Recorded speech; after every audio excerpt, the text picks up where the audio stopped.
الرحمن الرحیم۔ یہ گزشتہ دنوں وزیر اعظم پاکستان عمران خان صاحب کا قوم سے خطاب سنا، بہت عجیب لگا، اور اس نتیجے پر پہنچا جا سکتا ہے کہ نہ صرف ہمارے عوام ایمان عقیدے کی بنیادوں کو نہیں سمجھتے ہیں، بلکہ یہ جو پڑھے لکھے لوگ ہیں اور اپنے آپ کو سمجھتے ہیں کہ یہ امت مسلمہ کے مسائل کو حل کریں گے یا پاکستان کے مسائل کو حل کریں گے، حتیٰ کہ اور آگے بڑھ کے کہتے ہیں ہم اس کو مدینہ ریاست بنا دیں گے، تو پوری طرح یہ بات واضح ہو جاتی ہے کہ مدینہ ریاست انہوں نے کیا بنانا ہے۔ اگر کبھی مدینہ ریاست بن گئی تو اس طرح کے لوگ اس کی مخالفت کریں گے، تو ان کے عقائد اور نظریات کے اندر خرابی ہے، بنیاد سے واقف نہیں ہیں اور سطحی طور پر مسائل کو حل کرنے کی کوشش کرتے ہیں۔ حالانکہ اگر ان کے اندر ذرا سا بھی عقائد کی سمجھ بوجھ ہوتی تو اتنی بڑی بات ہونے کے بعد ان کو خود یہ سٹیپ اٹھانا چاہیے تھا۔ سب سے پہلے ان کے اپنے خون کے اندر حرکت آتی اور ایمان ان کو مجبور کرتا کہ فرانسیسی اس سفیر کو فوراً ملک بدر کر دیا جاتا۔ اس میں کچھ بھی نہیں ہونا تھا، یقین کیجئے۔ ان کے اوپر ویسے ہی خوف طاری ہے کہ پتہ نہیں یہ ہو جائے گا اور وہ ہو جائے گا۔ یہ ایک احتجاج کا اور شدت کے ساتھ احتجاج کا ایک طریقہ کار ہوتا ہے، اسے کوئی جنگیں نہیں شروع ہو جاتی ہیں۔ اور بعد میں اب خطاب کے دوران جنہوں نے کہا ہے کہ اگر ہم فرانسیسی سفیر کو نکال دیں گے تو ساری یورپی یونین ہمارے خلاف ہو جائے گی۔ بتائیے، ساری یورپی یونین کے خلاف ہو جائے گی، پھر کیا ہو جائے گا جی؟ پھر جی وہ مہنگائی ہو جائے گی جی۔ تو بتاؤ، مہنگائی پہ کیا پہلے کم ہے؟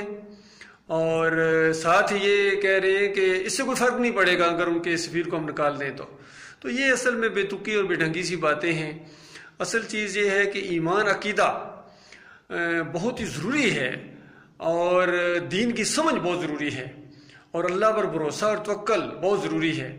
دیکھیے، اپنے مفاد کے لیے تو یہ سارے صحابہ کرام کے واقعات بیان کرتے ہیں، اپنی تاریخ کا سہارا لیتے ہیں، تاکہ قرآن کی آیات بھی پیش کرتے ہیں اپنی جو ہے نا حمایت میں اور اپنے کسی بات کے سپورٹ میں۔ جس طرح عام طور پر الیکشن کے دنوں میں ہوتا ہے کہ نصر من اللہ و فتح قریب کے بورڈ لگے ہوتے ہیں، اللہ کی مدد اور جو فتح ہے وہ اس کینڈیڈیٹ کے بالکل قریب ہے، نزدیک ہے، وہ آنے ہی والی ہے۔ یعنی اللہ تعالیٰ اپنے باغیوں کی مدد کرے گا کہ اللہ کے خلاف جو بغاوت کر رہے ہیں اس میں اللہ ان کی مدد کرے گا۔ تو یہ ان کی نادانی کی انتہا ہے۔ اور باقی یہ جو دوسرے لبیک تحریک والے ہیں، ان کے اپنے عقیدے خراب ہیں۔ ان کی اپنی کتابوں کے اندر، ان کے اکابرین کی کتابوں کے اندر بے شمار ایسی چیزیں ہیں جو نبی علیہ السلام کی توہین کرتی ہیں، بلکہ فرانسیسیوں سے زیادہ کرتی ہیں۔ جس طرح خادم حسین رضوی صاحب اکثر اپنے پیر و مرشد، روحانی پیر و مرشد اور جو ان کے صحیح معنوں میں معبود ہیں علی حجویری صاحب کی قبر کا ذکر کرتے ہیں۔ یہ داتا صاحب یہ دیتے ہیں، کہتے ہیں میں خیال میں چیز رکھتا ہوں، اگر بریانی کی پلیٹ رکھوں تو بریانی آ جاتی ہے، اور اگر میں مٹھائی کی جناب وہ ذہن میں رکھوں تو مٹھائی آ جاتی ہے۔ اور ایک ویڈیو میں تو انہوں نے انتہا کر دی، انہوں نے کہا کہ میں اپنے پورے علم کے ساتھ اس بات کو کہہ رہا ہوں کہ نبی علیہ السلام کا پاخانہ اور پیشاب یہ نہ صرف طیب اور پاک، بلکہ اس سے استغفر اللہ، میں تو الفاظ نہیں بول سکتا ہوں کہ صحابہ شفا حاصل کیا کرتے ہیں، استغفر اللہ۔ تو ایسے گندے اور غلیظ عقیدوں کے ساتھ جناب آپ کو کیا تعلق ہے؟ آپ کو کیا حق پہنچتا ہے؟ پہلے وہ ایمان عقیدہ تو اپناؤ جو محمد صلی اللہ علیہ وآلہ وسلم نے پیش کیا تھا۔ یقین کیجئے ان کی مثال بالکل وہی ہے کہ ابو لہب کی، جس طرح ابو لہب نے نبی علیہ السلام کی پیدائش کے اوپر خوشی منائی تھی، اور جب نبی علیہ السلام نے نبوت کا پیغام ان کے سامنے رکھا تو سب سے پہلے جو مخالفت میں آواز اٹھی تھی وہ ابو لہب کی اٹھی تھی۔ بالکل یہی معاملہ ہے کہ یہ میلاد کرنے والے، یہ دن منانے والے، یہ نبی کی ذات سے محبت کرنے والے، لیکن جب ان کے سامنے نبی صلی اللہ علیہ وآلہ وسلم کی پیغام اور توحید کا وہ پیغام جو سب سے پہلے انہوں نے اٹھایا تھا کہ لا قوم الہ واحد لا الہ الا هو الرحمن الرحیم، کہ تمہارا معبود، تمہارا داتا، تمہارا دستگیر، تمہارا مشکل کشا، تمہارا حاجت روا ایک اللہ ہے، اس کے علاوہ کسی اور کو نہ پکارو، اس کے علاوہ کسی اور کی نظر و نیاز نہ کرو، اس کے علاوہ کسی اور کا واسطہ وسیلہ نہیں ہے، کسی اور در کے اوپر نہیں جانا ہے، نہ رکوع نہ سجدے۔ تو جب یہ بات پیش کی جائے، نبی کا پیغام پہنچایا جائے، تو ان مفسرین اور ان کے اکابرین اور ان کی مقلدین اور ان کے مریدین کہ دلوں میں آگ بڑک اٹھتی ہے، اور دائی کو جو ان کو دعوت دے رہا ہے ان کو کھانے کے لیے، مارنے کے لیے دوڑتے ہیں۔ تو یہ حال ہے ان کا. حالانکہ بالکل اللہ پر بھروسہ رکھنا چاہیے، اللہ پر توکل رکھنا چاہیے.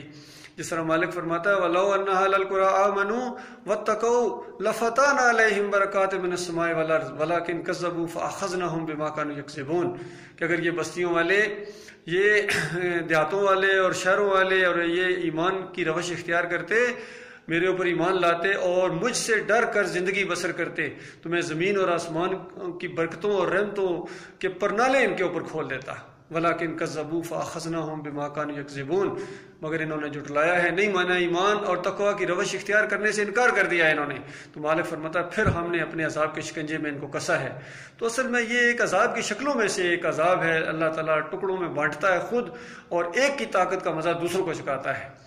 جس طرح ایک دفعہ شہباز شریف صاحب نے کہہ دیا تھا عمران خان صاحب اتنی سختیاں کرو جتنی خود بعد میں برداشت کر لینا. یعنی وہ خود پلاننگ بنا رہے تھے کہ جب ہماری باری آئے گی تو ہم تو بھی نہیں چھوڑیں گے. تو اصل میں یہ عذاب کی شکلیں ہیں، ایک دوسرے کے ساتھ اللہ تعالیٰ لڑا کے ایک کی طاقت کا مزہ دوسرے کو چکاتا ہے. تو یہ سیاسی لوگوں میں بھی اسی طریقے سے ہے، پھر ملکوں کے اندر بھی اسی طریقے سے ہے. ایران عراق جنگ یہ ایک مثال ہے کس طرح ایک دوسرے کے اوپر عذاب آتا رہا ہے، کیونکہ شرک دونوں طرف موجود تھا. اور اب جو ماحول بن رہا ہے انڈیا کا اور چائنا کا آپس میں، تو یہ بھی ایک تباہی ہے. پھر پاکستان اور انڈیا کے ساتھ جنگ اور یہ ساری جنگی جو ماحول بن رہا ہے، یہ تو اللہ کے عذاب کی شکلوں میں سے ہے، کیونکہ انسانیت نے اللہ کے ساتھ بہت بڑے بے وفائی کی ہے. اللہ جانتا ہے کلمے کے ساتھ غداری کی ہے.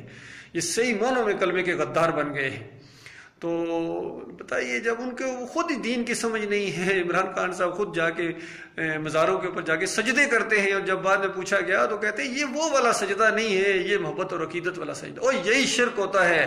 یہ کسی در کے اوپر آپ کا جب سر جا کے جھکے گا تو پھر تمہارے عقیدے کے اندر خرابی آ جائے گی. یہ انبیاء اور اولیاء جو ہوتے تھے یہ کسی دوسرے دروں کے اوپر سجدے نہیں کیا کرتے تھے، اور بلکہ لوگوں کو منع کیا کرتے تھے.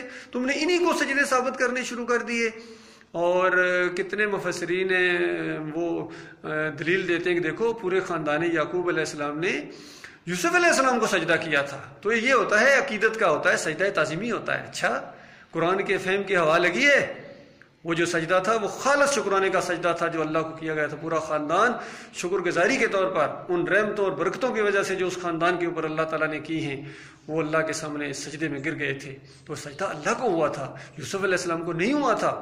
باقی وہ جو سورج چاند ستاروں کو دیکھا گیا تھا وہ عزت اور احترام کی علامت تھی کہ اللہ تعالیٰ تجھے بزرگی عطا فرمائے گا، تجھے عزت دے گا، نبی بنائے گا، باتوں کی تہہ تک پہنچنا سکھائے گا، اور تیرے اوپر ان نعمتوں کی تکمیل کرے گا جو ابراہیم علیہ السلام اور اسحاق علیہ السلام اور یعقوب علیہ السلام کے اوپر کی.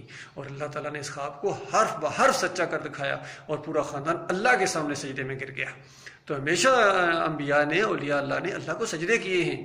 لیکن عمران خان صاحب مزاروں کے اوپر جا کے سجدے کرتے ہیں. کبھی امام زامن باندھ رہے ہوتے ہیں، اور کبھی جناب جا کے وہ ہندوؤں اور سکھوں کے گردواروں کا افتتاح کرتے ہیں، ان کی پٹی باندھ لیتے ہیں سر پر. ذرا بھی کوئی احساس نہیں ہے آپ لوگوں کو مرنا ہے، اور آپ اس موقع کے اوپر تو ظاہری بات ہے ایمان عقیدہ جب نہیں ہے تو اس طرح کی باتیں آتی ہیں کہ وہ پتہ نہیں یورپی یونین، یعنی اللہ کی ناراضگی کا ان کو کوئی احساس ہی نہیں ہے.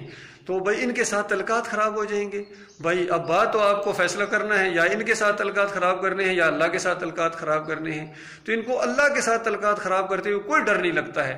لیکن ان دنیاوی جو اس طرح کے شیطانوں قسم کے ٹولے ہیں، تو کیا اس سے پہلے انہوں نے اتحاد نہیں کیے تھے؟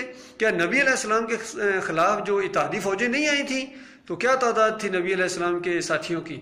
تو اللہ کی مدد آئی تھی یا نہیں آئی تھی؟ فرشتوں کا نزول ہوا تھا یا نہیں ہوا تھا؟ تو وہ ساری قصے کہانیاں ہیں یا حقیقت کے اوپر کوئی ان کا وہ تعلق ہے، حقیقت کے ساتھ ان کا کوئی تعلق ہے اور ان سے سبق لینا ہے؟ تو یہ میرے بھائیوں وہ زندگی ہے کہ ڈر ڈر کے واقعی وہ کہتے ہیں شیر کی ایک دن کی زندگی گیدڑ کی 100 سالہ زندگی سے بہتر ہے. بالکل حقیقت ہے یہ بس صرف پڑھنے پڑھانے کی حد تک ہے. پہلی دوسری کی کتابوں میں پرائمری میں یہ چیزیں پڑھی تھیں، لیکن اب پتہ چلتا ہے کہ انہوں نے ثابت کیا ہے کہ گیدڑ کی زندگی ان کو بالکل اچھی لگتی ہے. جیسے 100 سال اور بڑھا لو، وہ کتنا جیو گے، آخر مرنا، اور مرنے کے ساتھ وہ آگ لگے گی جو بجائے نہ بجھے گی. ایمان خالص کے بغیر جنت میں جانا ممکن نہیں ہے. یہ جو مزاروں کی پوجا ہو رہی ہے، مزاروں کے رکھوالے بنے ہوئے، چادریں چڑھائی جا رہی ہیں، عرس اور میلے کیے جا رہے ہیں، اور یہ نعرہ حیدری یا علی مدد کی پکاریں، یا رسول مدد کی پکاریں، عبد القادر جیلانی کے نام کی 11ویں ہو رہی ہیں. اور کتنے ہیں پڑھے لکھے، میری بڑے بڑے افسروں سے بات ہوئی، وہ کہتے ہیں ہم اس کو بس شرک نہیں سمجھتے، کرائیت ہے. اس طرح کرائیت ہے، نظر و نیاز کے اندر شرک ہے، مالی عبادت کے اندر شرک ہے. اسی طرح کسی اور کو سجدہ کرنا یہ بدنی عبادت کے اندر شرک ہے۔ تو اس شرک کی ایک ایک قسم کو پہچانا جائے تب تمہارے اندر وہ ایمان پیدا ہوگا کہ اللہ تعالیٰ کی وہ بات پوری ہوگی وَأَنْتُمُ الْأَعْلَوْنَ إِن كُنتُم مُؤْمِنِينَ، کہ تم مومن بن جاؤ، اللہ تعالیٰ تمہیں سربلند کرے گا، پھر تمہیں کسی کا ڈر نہیں ہوگا، نہ یورپی یونین کا، نہ امریکہ کا، نہ انڈیا کا، نہ چائنا کا، کسی کا بھی تمہیں ڈر نہیں ہوگا، تمہارے ساتھ اللہ کی مدد ہوگی۔ تم مومن بنو، بریلویت سے نکلو، دیوبندیت سے نکلو، اہل حدیثیت سے نکلو، سلفیت سے نکلو، پیری مریدی سے نکلو، تعویذ گنڈے سے نکلو اور صوفیزم سے نکلو۔ یہ کہتے ہیں صوفیانہ کلام، وہ مشرکانہ کلام ہوتا ہے۔ صوفیوں کوئی صوفی ایسا نہیں گزرا جس کے کلام کے اندر شرک نہ ہو، کفر نہ ہو۔ تو اللہ کے بندو کتاب اللہ کی طرف پلٹو، نبی علیہ السلام کی سنت کی طرف پلٹو، صحابہ کرام کا انداز ہے آپ کے سامنے پوری طرح موجود ہے، لیکن نہ جانے کیوں آپ کے اوپر خوف طاری ہے، اصل میں اس وجہ سے کہ ایمان خالص نہیں ہے۔ ایمان کو خالص کرو، اللہ تعالیٰ آپ کا حامی و ناصر، آپ کے سارے مسائل چٹکیوں میں حل ہو جائیں گے انشاءاللہ۔